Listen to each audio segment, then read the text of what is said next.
and that's for the piggies in every US city thinking a seat in the back row is Porsche because of European history. They miss seeing the monocle though, so I be in the front row on days I am making dough.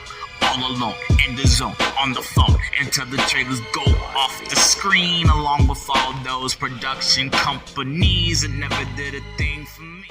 As far as Spielberg's fascination with extraterrestrial myth, Disclosure Day doesn't even come close to E.T., as Spielberg delves back in the ufology that made him a household name.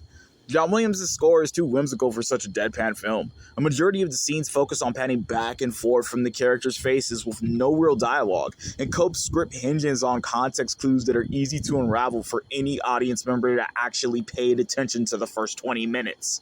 Despite starting off with an action sequence, the film still slogs, bogged down with characters too attached to worldly status symbols, from the protagonist almost getting crushed in a luxury European vehicle, to the protagonist refusing to drop their dead weight mates for a majority of the film, despite their romantic interests being more of a hindrance than a help on their mission.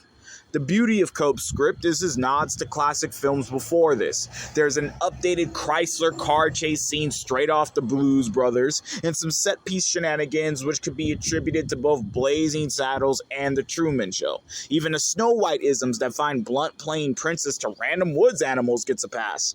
The homage doesn't save Spielberg's epic, though, from being a complete waste of time, especially when the big reveal has Courtney Grace helming the anchor's share. Why couldn't she have taken the lead in the first place instead of Emily Blunt?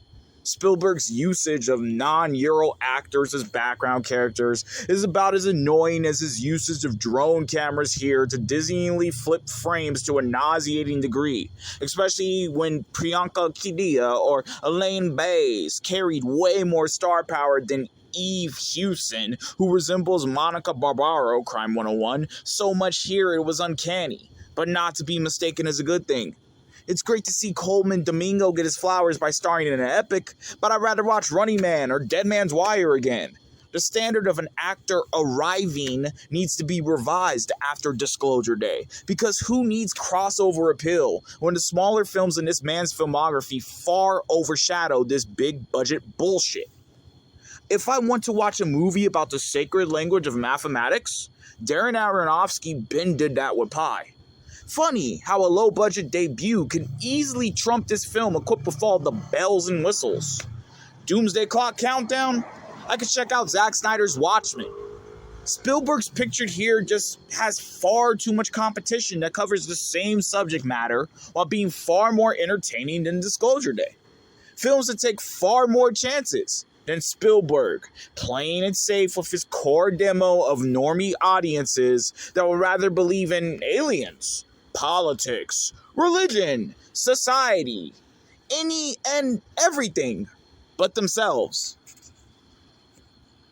Pop your popcorn, that's for the piggies in every US city thinking a seat in the back row is Porsche because of European history. They miss seeing the monocle though, so I be in the front row on days I am making dough.